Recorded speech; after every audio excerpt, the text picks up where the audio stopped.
Ich mache auch heute ganz persönlich die Erfahrung, dass es nicht leicht ist, in der Kirche Gesprächspartner in Glaubensfragen zu finden. Und dass die Kirche dieses Gespräch über Glaubensfragen viel zu wenig sucht und viel zu defensiv ist. Angesichts der Tatsache, dass viele Leute, viele Menschen auf der Suche sind nach Religion. Das Spirituelle wird zu wenig angesprochen. Ich habe Gottesdienste erlebt, auch bei mir in Dahlem, die bei Weihnachtsgottesdienste bei hellem Neonlicht abliefen, in einer Nüchternheit, wie sie auch in einem Tennisclub nicht anders sein könnte.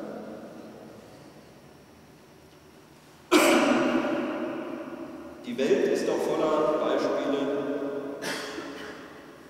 dass es hinter den realen Dingen etwas geben muss, was sich wissenschaftlicher Rationalität entzieht. Der alte Fontana hat das auf seine unnachahmliche Art so ausgedrückt.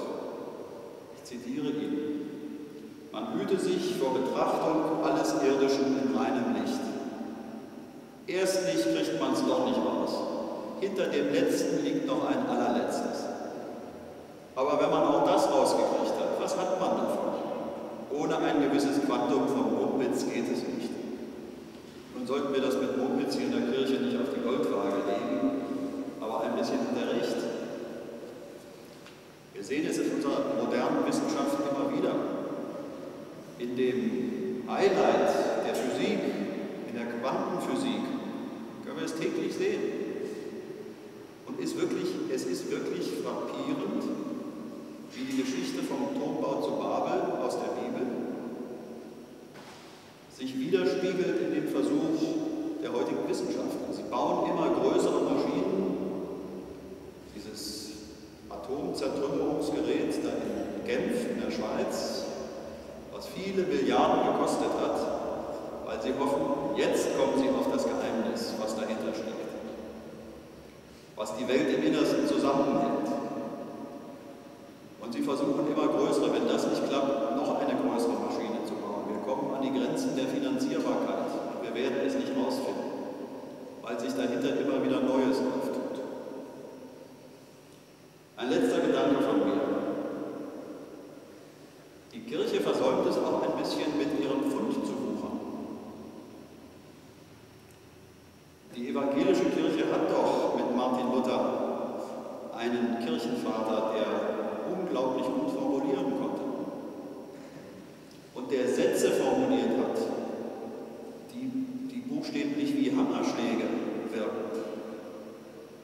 Und mich, das war ja Ihre Frage auch im Beiblatt, sehr stark beeindrucken persönlich. Ich nenne ein Beispiel aus dem Korintherbrief, da hat er geschrieben, oder übersetzt genauer gesagt: Denn einen anderen Grund kann niemand legen, außer dem, der gelegt ist, welcher ist Jesus Christus. Toller Satz, den man sich auf der Zunge zergehen lassen kann. Steht übrigens in Wittenberg in der Stadtkirche. Oder auch aus dem Lukas-Evangelium, was wir gerade gehört haben. Du Narr, diese Nacht wird man deine Seele von dir fordern. Und wem wird dann gehören, was du angehäuft hast? Eine unglaubliche Aktualität in unserer heutigen Zeit. In unserer heutigen Zeit, in unserer Konsumwelt, das hat ja Bischof Huber auch gerade angesprochen, die ja fast so etwas wie eine Ersatzreligion geworden ist und wo die Menschen Befriedigung und eine neue Sinngebung erhoffen, wenn sie in den Elektronikmarkt gehen, um wieder was Neues einzukaufen.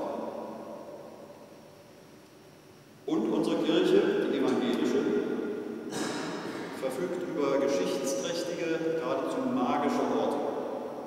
Beispiel die Lutherstadt Wittenberg, die wunderbar wieder hergerichtet ist, auch die Kirchen, die Lutherstätten, und wo man den Geist der Kirche, der Reformation und den Geist Luthers regelrecht fühlen kann.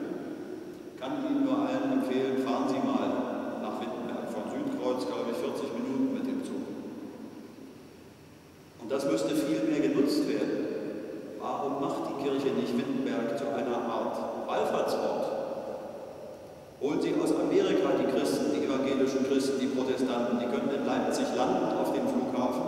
Und das muss doch dazugehören zu einem Deutschland- oder Europabesuch, dass man nach Wittenberg kommt. Und ich denke, da können sich die Evangelien ganz schön viel von den Katholiken abgucken. Die haben St. Peter und Rom, aber wir haben Wittenberg, ganz wichtig. Also, Sie hören, man macht sich so seine Gedanken über Gott und die Welt. Und man ist, ich kann das für mich sagen, was den Glauben angeht, jedenfalls unterwegs und ein bisschen auch auf der Suche. Und ich glaube, Herr Schaar, das hatten Sie im Kopf, als Sie diese Reihe planten. Und Ihre Initiative ist gut geeignet, ins Gespräch zu kommen und dieses Gespräch fortzusetzen. Ich danke Ihnen, dass Sie mir zugehört haben.